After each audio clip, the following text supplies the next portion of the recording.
blood sugars and to reduce the amount of insulin he's taking. So type 1 diabetics, yes, the ketogenic lifestyle is good for them. Sherry A from Texas. So yeah, that does work. So when people ask me, is it type 1 diabetics benefit from the ketogenic diet? Yes, yes, and yes. And I just read an article. Susan, I just answered that. Type 1 diabetics, yes, you'll never get off insulin because your pancreas doesn't produce it. But read Dr. Bernstein's book. It's called The Diabetes Solution. And that book will tell you the steps that he took to control insulin. This guy actually invented the current blood meters that you're using. He used the big one in the 60s, but he actually invented the blood meter that you use today. And his name's Dr. Bernstein. It's called The Diabetes Solution. And he's a type 1 diabetic. The insulin company, so check this out. The government just recently, I think last week, is going after the insulin companies because they're just raising the price of insulin arbitrarily. And it's known to be that it's a critical medication. So they are just raising it and inflating the price of insulin because they know that you need it. To me, that means that the diabetes crisis is driven by money or diet. The American Diabetes Association gets funded from telemarketing and the other things they do. The American Heart Association, I just learned this, and I learned that the American Heart Association is, I call it prostituting themselves out by putting their ADA symbol on the highest bidders for the products. They put the ADA symbol on some diet products that are terrible, full of sugar and carbs, but it's just a matter of them paying the ADA enough to get their symbol on their food products. All this stuff in the background. If the American diet, if what they're doing now, the American Diabetes Association and the ADA and all the rest of them are doing so well for us, why is 50% of the population sick? And I'm not saying to fire doctors. I'm not saying that. But I would say be your own advocate. My doctors at the VA were saying you can't do ketogenic diet because it'll affect your kidneys. It's just that they don't know. They do not know what the ketogenic diet is. I told them that what I'm doing didn't work. What they were doing for me was killing me. What they were doing for me was I had my foot amputated. I was taking insulin 5 times a day. I was taking metformin. I was taking glipizide. And I'm not taking anything now. I'm not taking any heart medication, no blood pressure medicine, nothing. And I'm healthier than I've ever been. I went from 152 pounds. I'm at 198 now. Not overweight. Feeling amazing. The ketogenic diet, I believe, personally, I believe is the best diet for the human body. High fat, low protein, and very low or no carbs. So for me, it's completely changed my life. My father is 74 years old and he was on insulin for close to 20 years, and now 2 months ago they took him off his insulin. So I know the diet works. The thing is engage with the diet. If you know a diabetic that needs to know me, if you know somebody that I need to know, connect them. I'll be glad to talk to them. I'll be glad to help them. And if you know some diabetics, tag them in the post. Share the post.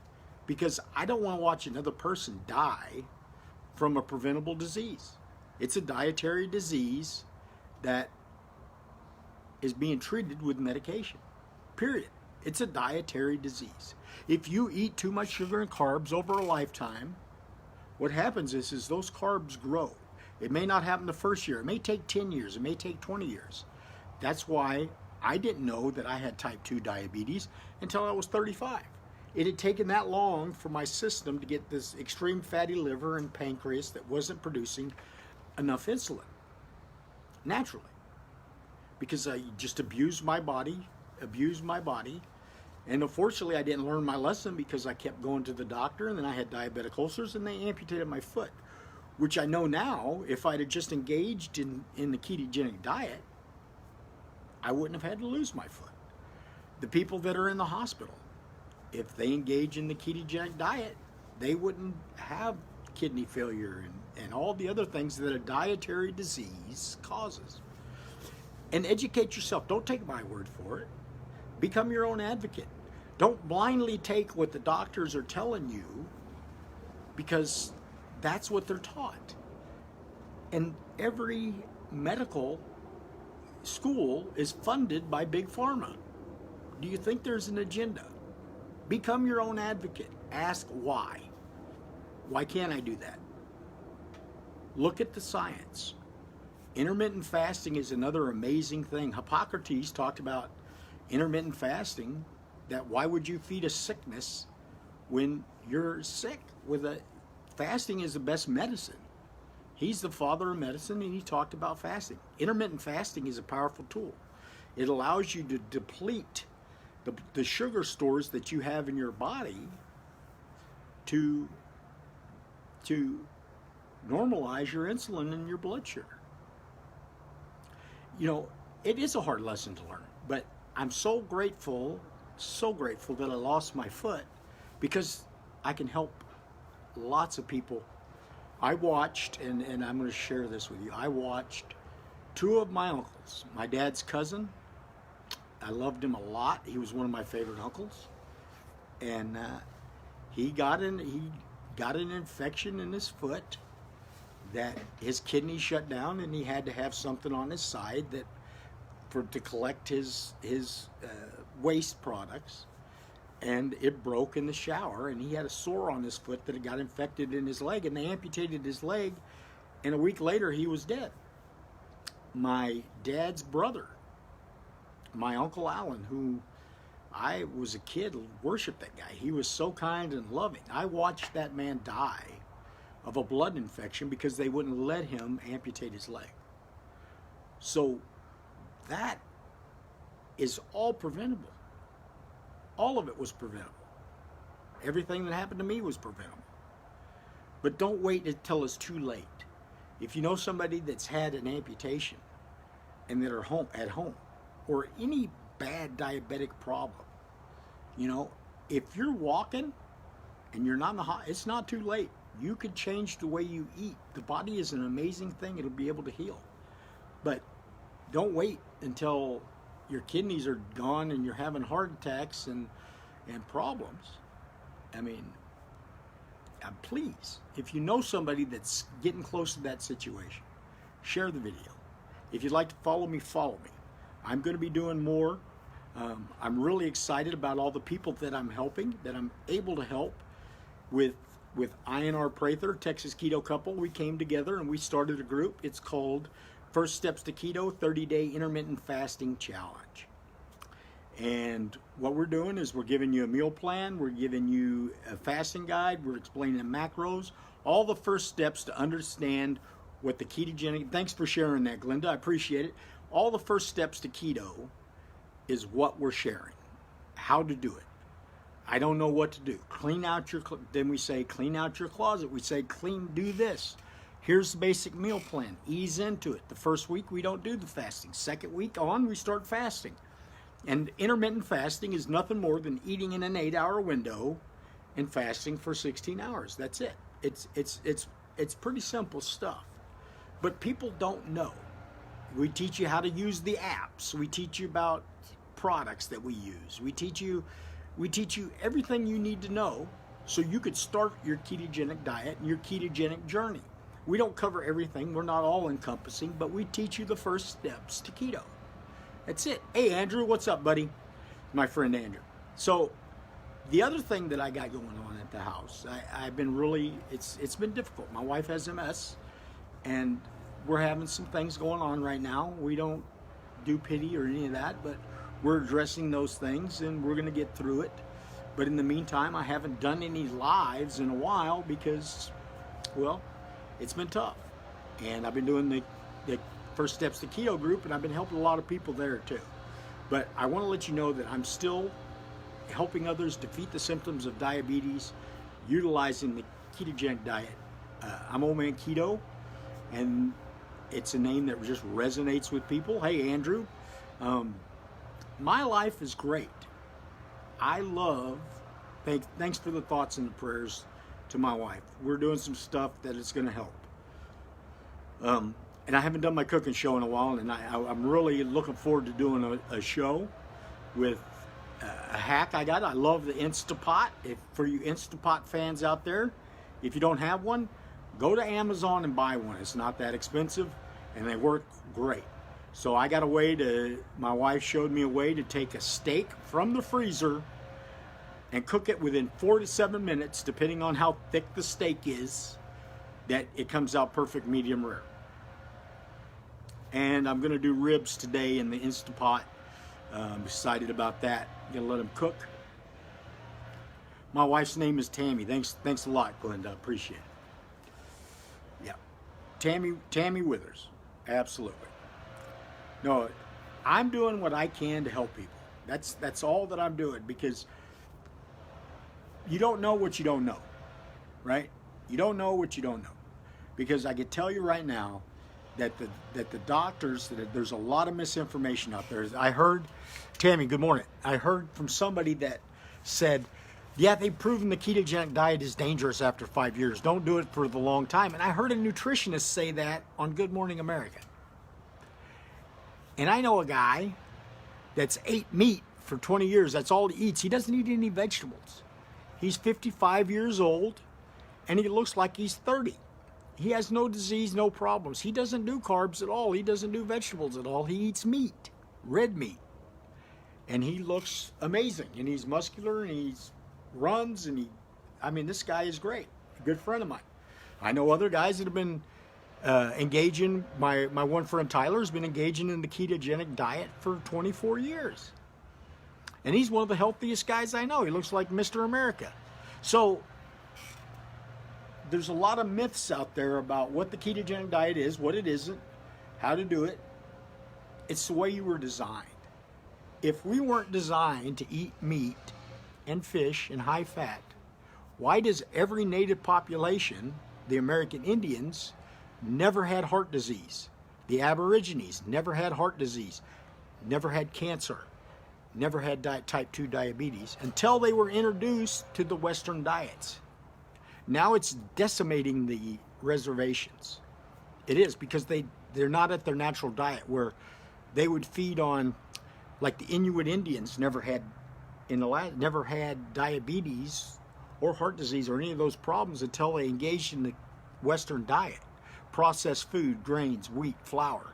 Our flour is processed to the point where there's no nutritional value. It's just carbohydrates. It's sugar. It turns into sugar immediately. It's terrible. But they were so healthy because they ate nothing but fish. They didn't have any vegetables. They had nothing but fish, caribou, and berries once a season. That was it. And that's all they ate. The American Indians, deer, wild game, berries, those type of things, no processed carbohydrates, none of that. And until we introduced the Western diet, they were completely healthy.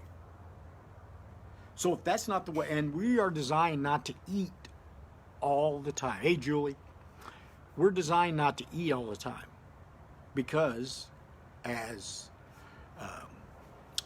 when we didn't have buildings and didn't have the things, we were hunter-gatherers. We would hunt, and we didn't eat when we didn't kill something or find foliage or something to eat. Absolutely, backstrap is amazing. But, hey, Gina. So the ketogenic diet is the way to go. If you're a diabetic, you need to engage right now. Don't wait another day. Don't wait another minute. Don't feed yourself any more sugar. And it's just replacing stuff. Learning to replace the foods that you're eating with ketogenic foods. Like, you don't have to go without sweets. There's fat bombs that you can make that are amazing. There's sugar substitutes that don't spike your blood sugar like a lot of the commercial sweeteners. sweeteners. It's not hard, but you have to know what you're doing. It's easy. It's like learning to eat, and you learn to cook more in the house. And what's great about cooking is you get to spend time with your family. You're not rushing through the drive-through and everybody wolfing down burgers and fries as you spend time with your family driving through the drive-through and not talking to them. I believe that it can bring your family closer together when you're eating all together at the dinner table and you're eating something good, and you quit feeding your kids this crap that's poisoning them, that'll poison them over years. Here's what I read yesterday. 6 months old has type 2 diabetes. How is that possible in today's day and age of information? 6 months old, when every kid is obese.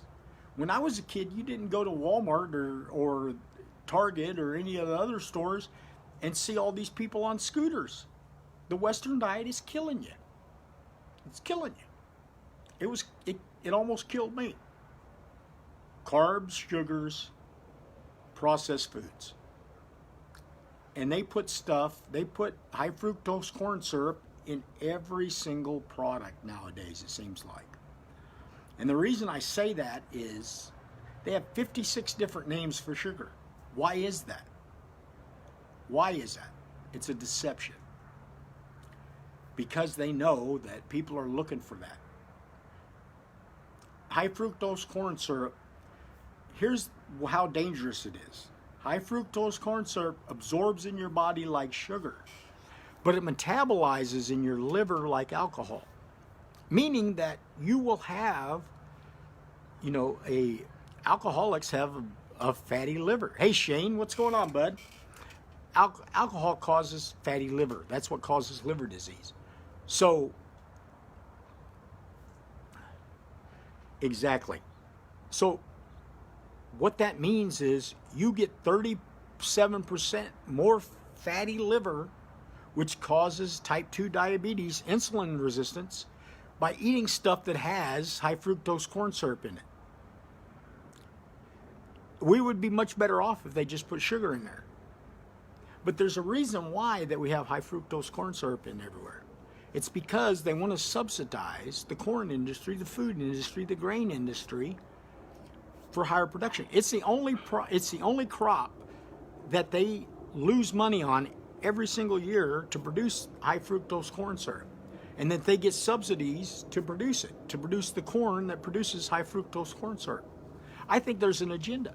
It goes from big food to big pharma to the associations.